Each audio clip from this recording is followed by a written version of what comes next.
नमस्कार, आदाब, जय भीम, सत श्री अकाल। मैं हूँ माजिद सिद्दीकी और आप देख रहे हैं फोकस हिंदुस्तान न्यूज़ चैनल। आज की ख़ास खबरें सब्सक्राइब करें, लाइक करें, शेयर करें। फिर आऊँगा एक ताज़ा खबर को लेकर माजिद सिद्दीकी।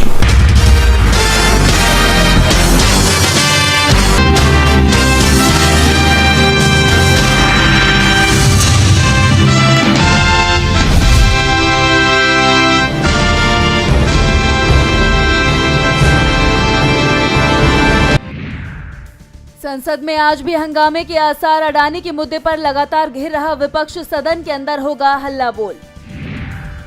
असम सरकार का बड़ा फैसला, एनआरसी के लिए आवेदन न करने वालों को नहीं मिलेगा आधार कार्ड। हाथरस मामले में सियासत तेज, विपक्ष के नेता राहुल गांधी पीड़िता के परिवार से मिलने के लिए हाथरस के लिए रवाना। महाराष्ट्र में मंत्रिमंडल विस्तार पर सस्पेंस बरकरार, आज विस्तार होने की संभावना, दिग्गजों ने मांगा मंत्री पद। उपराष्ट्रपति जगदीप धनखड़ का बयान, कुछ ताकतें भारत की प्रगति को पचा नहीं पा रही हैं। झारखंड विधानसभा में नेता प्रतिपक्ष को लेकर सस्पेंस बरकरार, 12 दिसंबर को नाम तय होने की संभावना, विरोधियों ने ली चुटकी। पूजा स्थल अधिनियम पर फैसले के लिए सीजीआई ने विशेष बेंच का किया गठन, आज होगी अगली सुनवाई। आगरा कोर्ट ने कंगना रनौत को भेजा एक और नोटिस, आज कोर्ट में पेश होकर पक्ष रखने के दिए निर्देश। हिमाचल प्रदेश में आज सीएम सुक्खू ने बुलाई कैबिनेट मीटिंग, बैठक में गूंजेगा भोटा अस्पताल मामला। कोहरे और शीतलहर की चपेट में उत्तर भारत, दक्षिण में भारी बारिश का अलर्ट। चीन पर 100% टैरिफ लगाने की धमकी के बीच ट्रंप ने शी जिनपिंग को दिया न्योता, जिनपिंग के आने पर सस्पेंस। H1B जीवन साथियों के लिए खुशखबरी, वर्क परमिट को 540 दिन के लिए बढ़ाने जा रहा अमेरिका। सीरिया के कार्यवाहक पीएम का ऐलान, लाखों सीरियाई शरणार्थियों को वापस लाना है। अभी जेल में ही रहेंगे संत चिन्मय कृष्ण, बांग्लादेश की कोर्ट ने खारिज की अग्रिम सुनवाई वाली याचिका। पूर्व आईएसआई चीफ फैज हमीद पर चलेगा राजद्रोह का मामला, इमरान खान से दोस्ती का भुगतेंगे खामियाजा। पदभार संभालने के बाद आरबीआई गवर्नर संजय मल्होत्रा ने दिया संदेश, जारी रहेगी नीतिगत निरंतरता। 2 साल में बदल जाएगी सोलर इंडस्ट्री, सिर्फ made in India solar cells का होगा इस्तेमाल। जोधपुर में 5 करोड़ 10 लाख रुपए की परियोजना देंगे सीएम भजन लाल, 155 स्टार्टअप को जोधपुर से ग्रांट बांटेंगे। अब बैंकॉक घूमने के लिए वीजा की टेंशन खत्म, थाईलैंड ने भारतीयों को दिया खास तोहफा। गेहूं के भाव अब नहीं होंगे बेकाबू, सरकार ने स्टॉक रखने के लिए सख्त किए नियम।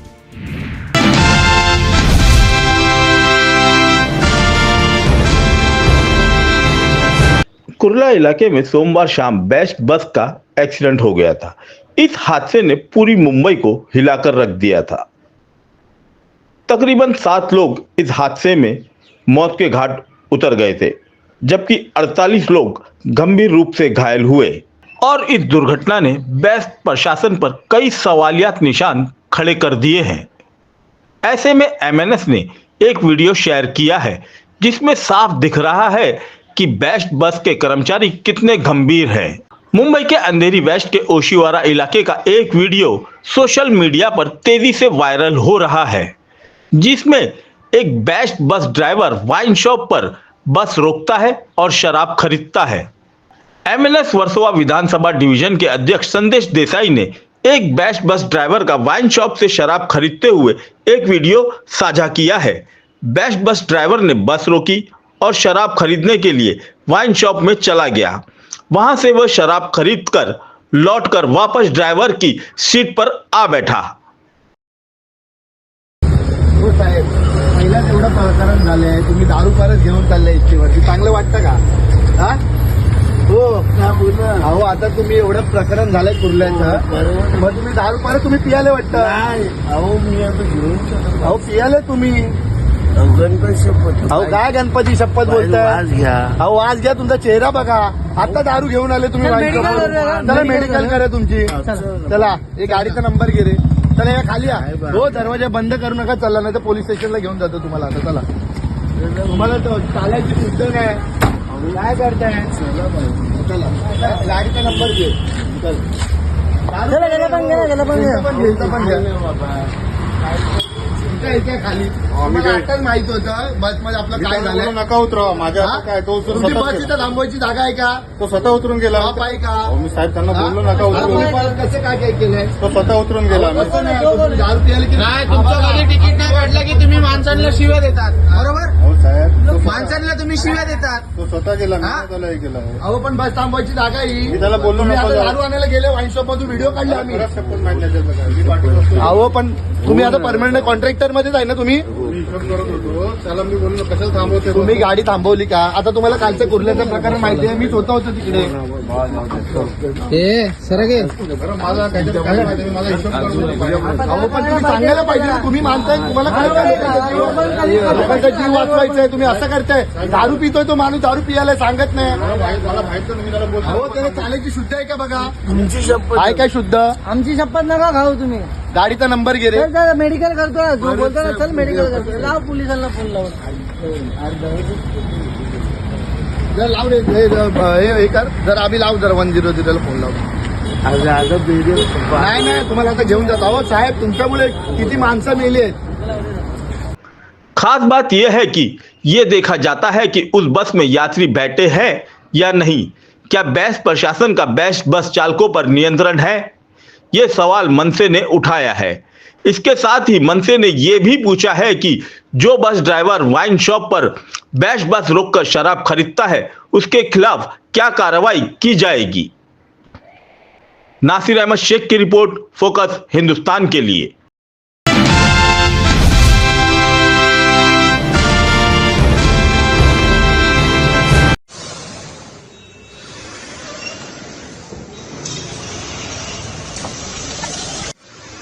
महाराष्ट्र के परभणी में हिंसा और आगजनी की घटनाएं सामने आई। बता दें कि कुछ शरारती तत्वों ने डॉक्टर भीमराव अंबेडकर की प्रतिमा के पास संविधान का अपमान किया, जिससे स्थानीय लोग भड़क गए। अंबेडकर और संविधान का अपमान देखकर लोगों में गुस्सा फूट पड़ा और स्थिति जल्द ही हिंसक हो गई।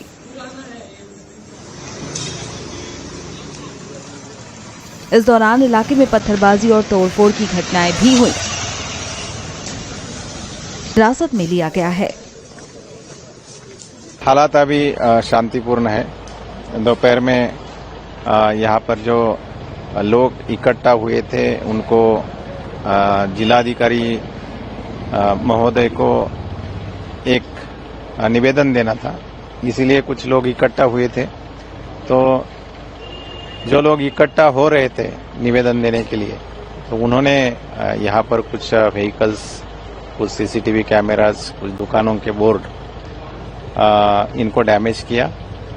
बाद में पुलिस को मॉब कंट्रोल करने के लिए कुछ बल का भी प्रयोग करना पड़ा, लेकिन परिस्थिति अभी शांत है। यहाँ पर जो भी घटना हुई है, ये घटना करने वाले लगभग 50 लोगों को हमने हिरासत में लिया है और उनके खिलाफ अभी मामले दर्ज करने की कार्रवाई जो है वो शुरू है। मूल जो घटना हुई थी उसके आरोपी भी निष्पन्न हुए हैं क्या?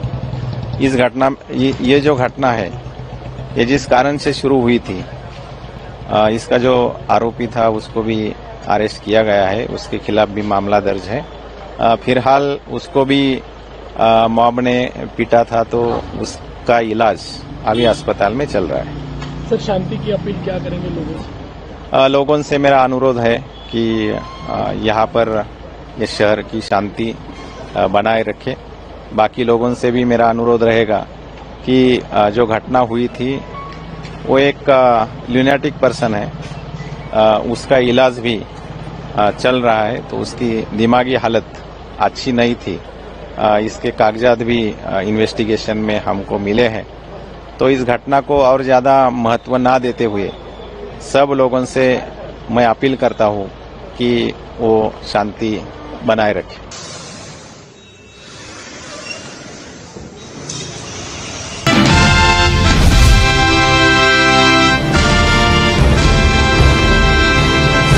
मैं मैं इस समय सुप्रीम कोर्ट में खड़ा हूं, काली कोट पहन के खड़ा हूं, इसलिए हमको लोग मुझे वकील समझेंगे।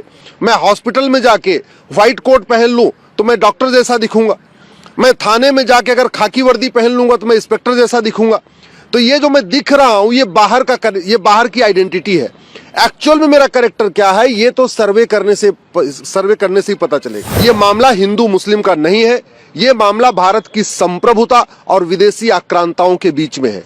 हमारा ये कहना है, अगर डेमोक्रेटिक कंट्री में विवाद का समाधान कोर्ट के जरिए नहीं होगा, यहां अराजकता फैल जाएगी, यहां भीड़ तंत्र हो जाएगा। अगर कोर्ट का दरवाजा बंद कर दिया गया फिर तो अपने अपने स्थान के लिए लोग लड़ाई सड़कों पे करना शुरू कर देंगे, देश में अशांति फैल जाएगी। इसलिए जरूरी है इस कानून को खत्म किया जाए। गुंबद बदलने से मंदिर मस्जिद नहीं होता है, मस्जिद मंदिर नहीं होता है। उसके लिए तो बाकायदा सर्वे करना पड़ता है। वैलिडिटी पे आज को सुप्रीम कोर्ट में सुनवाई है। बहुत सारे सांसद भी आ गए हैं सुप्रीम कोर्ट, बहुत सारे रिटायर्ड आईएएस ऑफिसर भी आ चुके हैं, दिल्ली के भूतपूर्व एलजी आ गए हैं, फॉर्मर चीफ इलेक्शन कमिश्नर आ गए हैं। ऐसे 20 याचिकाएं फाइल हो चुकी हैं जो चाहती हैं कि जो हमारी पीआईएल है, प्लेस ऑफ वर्शिप एक्ट की, उसको डिसमिस कर दिया जाए। वो हमारी विरोध करने के लिए आए हुए। पहली बात तो हमारा ये कहना है, ये कानून जो है इसका नाम है प्लेस ऑफ वर्शिप एक्ट, ये प्लेस ऑफ प्रेयर एक्ट नहीं है। मंदिर को प्लेस ऑफ वर्शिप कहते हैं और मस्जिद को प्लेस ऑफ प्रेयर कहते हैं। दूसरा, ये कानून कैरेक्टर की बात करता है, आइडेंटिटी की नहीं। ये प्लेस ऑफ वर्शिप एक्ट ये कहता है कि जो कैरेक्टर होगा वो नहीं बदलेगा। हम भी यही कह रहे हैं कि कैरेक्टर नहीं बदलना चाहिए, जो कैरेक्टर है कंटिन्यू रहना चाहिए। लेकिन कैरेक्टर देखने से पता नहीं चलता। मैं इस समय सुप्रीम कोर्ट में खड़ा हूं, काली कोट पहन के खड़ा हूं, इसलिए हमको लोग मुझे वकील समझेंगे। मैं हॉस्पिटल में जाके व्हाइट कोट पहन लूं तो मैं डॉक्टर जैसा दिखूंगा। मैं थाने में जाके अगर खाकी वर्दी पहन लूंगा तो मैं इंस्पेक्टर जैसा दिखूंगा। तो ये जो मैं दिख रहा हूं ये बाहर की आइडेंटिटी है। एक्चुअल में मेरा कैरेक्टर क्या है ये तो सर्वे करने से ही पता चलेगा। हमारा यही कहना है कि जितने भी विवादित स्थान हैं, जिनको विदेशी आक्रांताओं ने तोड़ा है, उसका सर्वे होना चाहिए जिससे उनका कैरेक्टर पता चले। ये मामला हिंदू मुस्लिम का नहीं है, ये मामला भारत की संप्रभुता और विदेशी आक्रांताओं के बीच में है। विदेशी आक्रांता चले गए फिर उनका नामो निशान यहां नहीं होना चाहिए। जिन स्थानों का वर्णन हमारे वेदों में है, हमारे पुराणों में है, हमारे भगवत गीता में है, रामायण में है, उपनिषद में है, उन स्थानों को रिस्टोर करने का अधिकार मिलना चाहिए। और उसके लिए जरूरी है पहले सर्वे हो। कोई भी कानून लीगल रेमेडी नहीं छीनता। इवन वक्फ एक्ट में भी ये व्यवस्था दी है कि आप वक्फ बोर्ड के सामने जाओ। आर्बिट्रेशन एक्ट में कहता है पहले आर्बिट्रेशन करो, अगर फेल हो जाए तो कोर्ट जाओ। ये ऐसा कानून है, आर्बिट्रेशन की भी छूट नहीं देता, आपस में समझौता करने की भी छूट नहीं देता, कोर्ट जाने की छूट नहीं देता।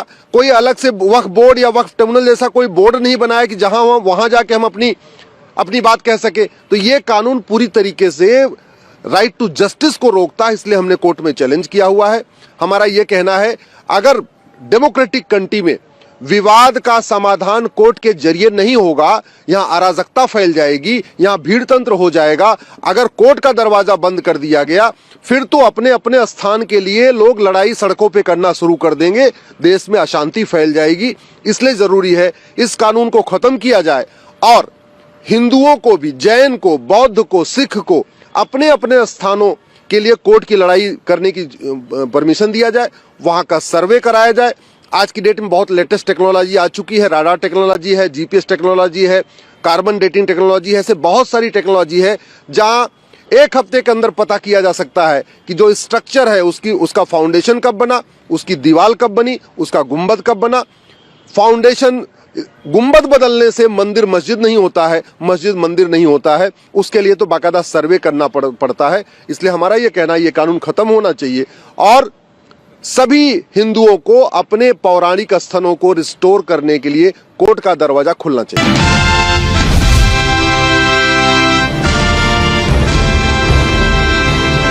हरियाणा पंजाब के खनूरी बॉर्डर पर अनिश्चितकालीन धरने पर बैठे किसान नेता जगजीत सिंह डल्लेवाल को 16 दिन बीत चुके हैं, लेकिन सरकार किसानों की मांगों के आगे झुकती नजर नहीं आ रही है। इस बीच किसानों ने सरकार पर बड़ा आरोप लगाया है। दरअसल देर रात किसान नेताओं ने खनूरी बॉर्डर से एक वीडियो संदेश जारी किया है, जिसमें कहा है कि उन्हें जानकारी मिली है कि केंद्र सरकार किसानों पर हमला कर डल्लेवाल को हिरासत में ले सकती है, इसीलिए डल्लेवाल की सुरक्षा बढ़ाई गई है। इसी के चलते किसान सरकार द्वारा भेजे जा रहे डॉक्टर से डल्लेवाल का इलाज करवाने से कतरा रहे हैं। वहीं डल्लेवाल की सेहत पर नजर रखने वाले निजी डॉक्टरों ने मेडिकल बुलेटिन जारी करते हुए बताया कि उनका वजन 12 किलो से अधिक कम हो चुका है, उनकी किडनी भी फेल हो सकती है और दिल का दौरा भी पड़ सकता है। इतना ही नहीं, डॉक्टरों के मुताबिक ज्यादा दिनों तक भूखा रहने के कारण उनके लीवर में भी दिक्कतें हो सकती है।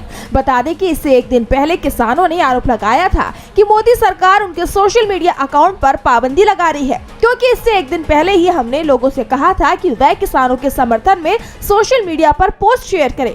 ऐसे में किसानों के आरोपों ने एक बार फिर सरकार को सवालों के घेरे में खड़ा कर दिया है। अब देखना होगा कि 14 दिसंबर को किसान दिल्ली कूच कर पाते हैं या नहीं।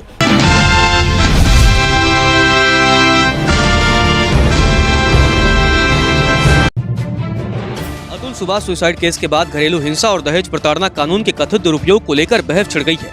इसी बीच सुप्रीम कोर्ट ने 10 दिसंबर को एक मामले की सुनवाई के दौरान आईपीसी की धारा 498A, जो भारतीय न्याय संहिता की धारा 85 हो चुकी है, उस पर चिंता जताई है। सुप्रीम कोर्ट ने कानून के दुरुपयोग पर भी चिंता जताई है। इस वीडियो में आपको कानून के बारे में तो विस्तार से बताएंगे, लेकिन उससे पहले आपको बता देते हैं कि आखिर सुप्रीम कोर्ट ने पूरे मामले पर क्या कहा।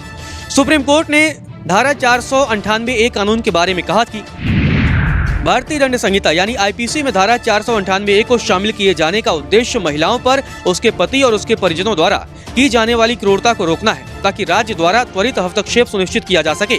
498A को महिलाओं को उनके पति और ससुराल पक्ष द्वारा किए गए अत्याचार से बचाने के लिए जोड़ा गया था। हालांकि हाल के वर्षों में वैवाहिक विवादों में वृद्धि के साथ इस कानून का व्यक्तिगत बदला लेने के लिए दुरुपयोग बढ़ा है। वैवाहिक विवादों के दौरान अस्पष्ट और सामान्य आरोपों की यदि जांच नहीं की जाती है तो कानूनी प्रक्रिया का दुरुपयोग होगा और पत्नी एवं उसके परिवार द्वारा दबाव डालने की रणनीति को बढ़ावा मिलेगा।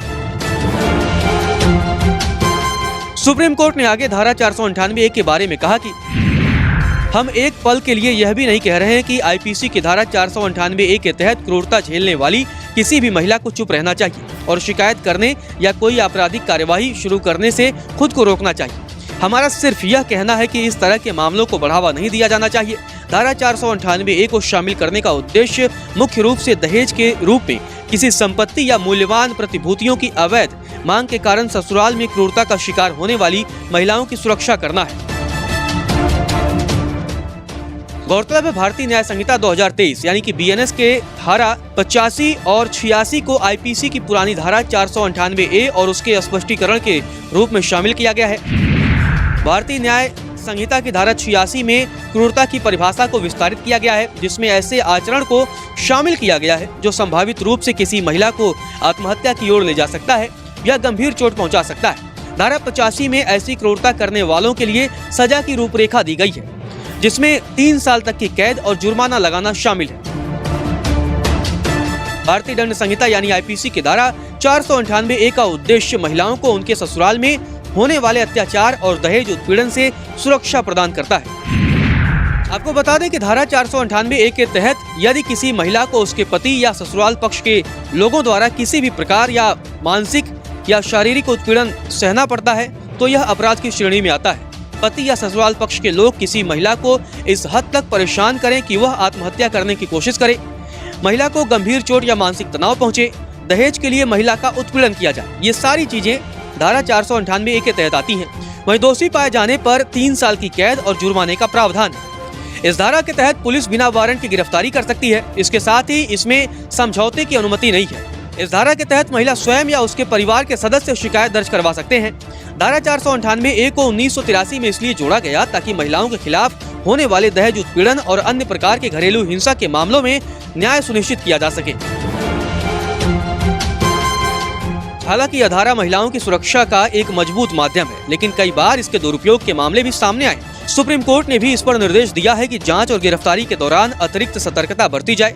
सुप्रीम कोर्ट और उच्च न्यायालय पहले भी 498A के दुरुपयोग को लेकर चेतावनी दे चुके हैं। वहीं विशेषज्ञों और वकीलों का कहना है कि कानून के दुरुपयोग से वास्तविक पीड़ितों के लिए न्याय पाना कठिन हो जाता है, साथ ही यह वैवाहिक विवादों को और जटिल बना देता है।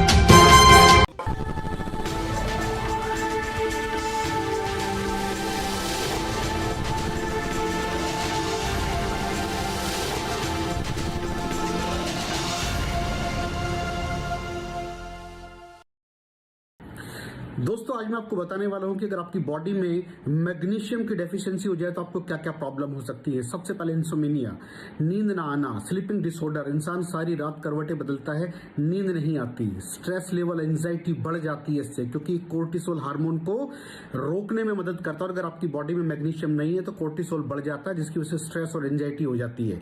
मूड स्विंग्स, इंसान को पता नहीं चलता उसके मूड स्विंग्स होते हैं, थोड़ी थोड़ी देर में गुस्सा आना, थोड़ी थोड़ी देर में चिड़चिड़ापन होना, क्योंकि ये सेरोटोनिन हार्मोन को बढ़ने में मदद करता है। अगर आपकी बॉडी में less magnesium is equal to less serotonin, और सेरोटोनिन हैप्पीनेस का हार्मोन है। अलावा इसके ये फटीग को भी कम करता था। अगर आपकी बॉडी में मिनरल डेफिशिएट है, अगर आपकी बॉडी में मैग्नीशियम नहीं है तो आपको थकावट बहुत जल्दी फील होगी, जरा सा काम करती है आपकी बॉडी थक जाएगी। पुअर डाइजेस्टिव सिस्टम, ये डाइजेस्टिव सिस्टम को भी मैनेज करने में बड़ा शानदार रोल प्ले करता है, और अगर इसकी डेफिशिएंसी है तो कॉन्स्टिपेशन, डायरिया जैसी प्रॉब्लम हो जाती है। माइग्रेन, बहुत खतरनाक प्रॉब्लम है माइग्रेन। अगर डेफिशिएट है आपकी बॉडी मैग्नीशियम से तो आपको माइग्रेन की प्रॉब्लम भी हो सकती है। ब्लड प्रेशर, अगर आपकी बॉडी में मैग्नीशियम कम है तो आपको ब्लड प्रेशर की प्रॉब्लम हो सकती है। इरेगुलर हार्ट बीट, ये हार्ट बीट का बढ़ जाना, कम हो जाना, बढ़ जाना, कम हो जाना, मैग्नीशियम डेफिशिएट होने की निशानी है।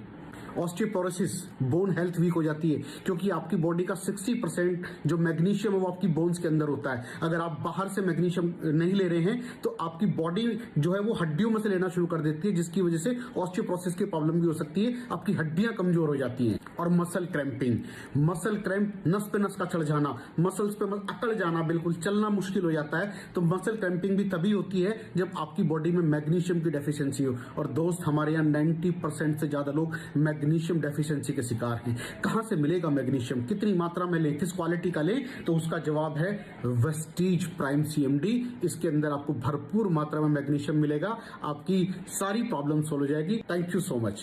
दर्शकों, देख लिया आपने हमारे वीडियो को। हमें खुशी होगी कि आपने हमारे न्यूज़ को लाइक किया और दूसरों को शेयर किया। अगर अभी तक हमारे चैनल फोकस हिंदुस्तान को सब्सक्राइब नहीं किया है तो तुरंत सब्सक्राइब करें, कमेंट करें और बेल आइकॉन को प्रेस करें। हम हाजिर हैं खबर के लिए।